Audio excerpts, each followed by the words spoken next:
Assalamualaikum warahmatullahi wabarakatuh. Perkenalkan nama saya Nina Nabila Ismailani dengan NIM C1C021150 dengan judul Sumber Hukum Islam.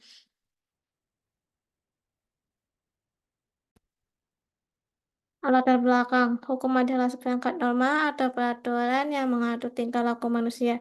Baik norma atau peraturan itu berupa kenyataan yang tumbuh dan berkembang dalam masyarakat maupun peraturan atau norma yang dibuat dengan cara tertentu dan ditegakkan oleh penguasa. Sedangkan hukum Islam itu adalah hukum yang bersumber dan menjadi bagian dari agama Islam. Konsepsi hukum Islam, dasar dan kerangka hukumnya ditetapkan oleh Allah Subhanahu wa taala. Pengertian dari hukum Islam.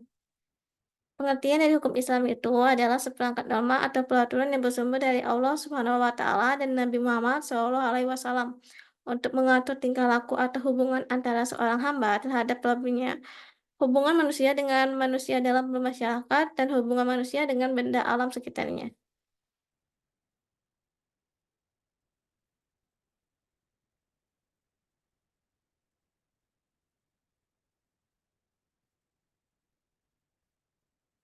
Istilah dalam hukum Islam ini berasal dari dua kata dasar, yaitu hukum dan Islam. Hukum bisa diartikan dengan peraturan dan undang-undang. Secara sederhana, hukum dapat dipahami sebagai peraturan-peraturan atau norma-norma yang mengatur tingkah laku manusia dalam suatu masyarakat. Baik peraturan atau norma itu berupa kenyataan yang tumbuh dan berkembang dalam masyarakat maupun peraturan atau norma yang dibuat dengan cara tertentu dan ditegakkan oleh penguasa. Adapun kata yang kedua, yaitu Islam, adalah agama Allah yang diamanatkan kepada Nabi Muhammad SAW untuk mengajarkan dasar-dasar dan syariatnya dan juga mendakwahkannya kepada semua manusia serta mengajak mereka untuk memeluknya.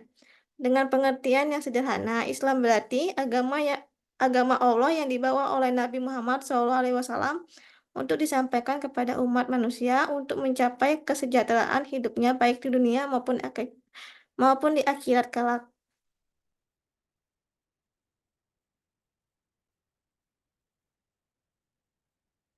Jenis dan pengertian sumber hukum Islam. Yang pertama ada Al-Quran. Al-Quran adalah kitab suci Allah yang paling sempurna. Allah menurunkan kitab suci ini kepada Nabi Muhammad,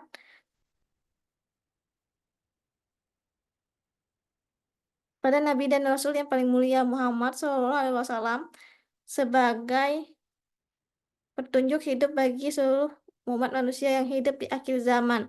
Secara bahasa, kata Al-Quran merupakan bentuk masdar dari kata kerja qara, dan kata kerja qara merupakan akar kata yang menunjukkan pada makna alham yang berarti mengumpulkan, menghimpun, dan menggabungkan. Maka kitab suci Al-Quran dinamain Al-Quran karena dia menghimpun berbagai hukum, kisah, dan lain sebagainya yang terkandung di dalamnya. Secara istilah, Al-Quran didefinisikan sebagai kalam atau perkataan Allah yang diturunkan kepada Nabi Muhammad SAW sebagai mukjizat, dan membacanya merupakan ibadah.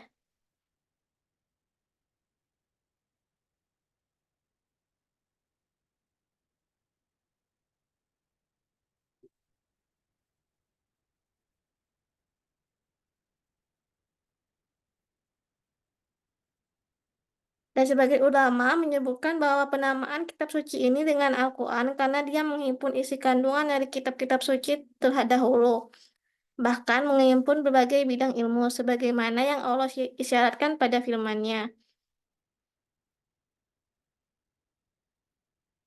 Wa nazzalna 'alaika kitabal tibyana likulli syai'in. Artinya, dan kami turunkan kepadamu Alkitab atau Al-Quran untuk menjelaskan segala sesuatu. Pada Quran Surah An-Nahl ayat 89.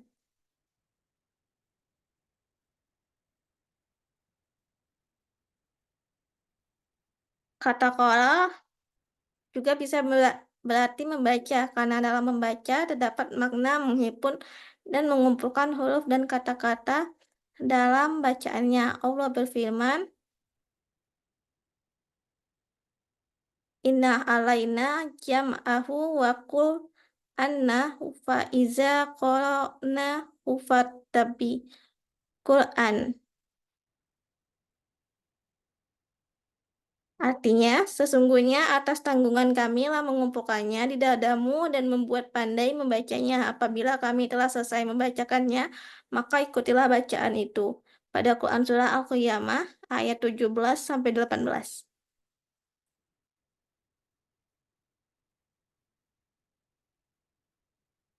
Secara istilah, Quran didefinisikan sebagai kalam yang diturunkan kepada Nabi Muhammad SAW sebagai mukjizat dan membacanya merupakan ibadah.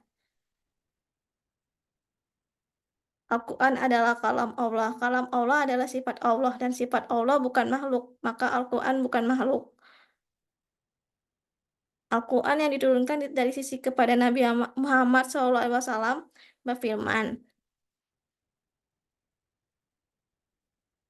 Nazala bihil ul amin ala qalbika litakuna minal munsirin. Artinya, dia dibawa turun oleh Ar-Ruh Al-Amin atau Jibril ke dalam hatimu Muhammad, agar kamu menjadi salah seorang di antara orang-orang yang memberi peringatan. Pada Quran Surah Asy-Syu'ara ayat 193.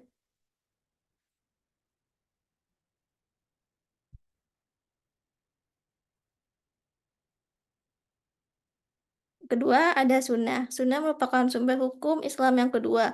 Setelah Al-Quran, menurut bahasa sunnah sering diartikan dengan jalan, metode, atau tata cara yang dalam bahasa Arabnya sering disebut at-thariq dan al-masalak atau disebut manhaj.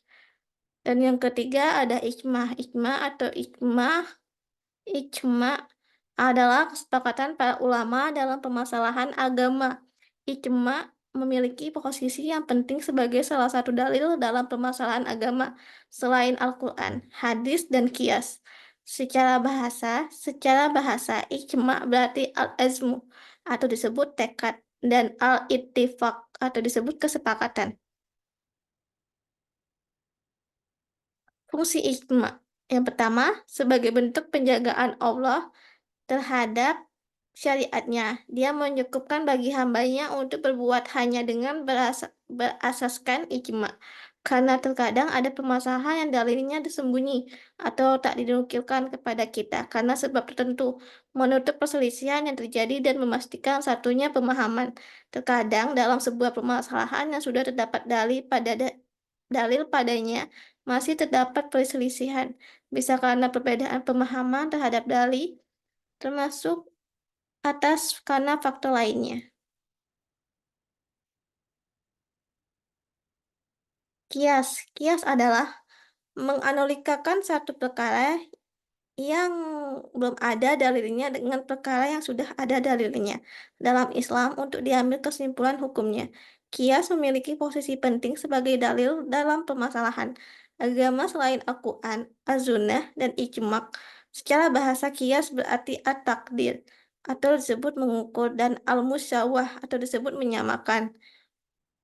Rukun kias. Berdasarkan definisi kias, ada 4 rukun kias. Al-far'u atau disebut cabang, yaitu sebuah permasalahan yang hendak dicari hukumnya atau dikiaskan. Al-aslu atau disebut pokok, yaitu permasalahan yang menjadi dasar kias. Dan yang ketiga, al-hukmu atau hukum, yaitu hukum agama dalam sebuah permasalahan seperti halal, haram, sah, dan lain-lain. Al-ilatu atau sebab, yaitu kondisi atau parameter yang menyebabkan sebuah pokok permasalahan ditetapkan menjadi sumber kiamas. Sekian dari presentasi saya ucapkan terima kasih. Assalamualaikum warahmatullahi wabarakatuh.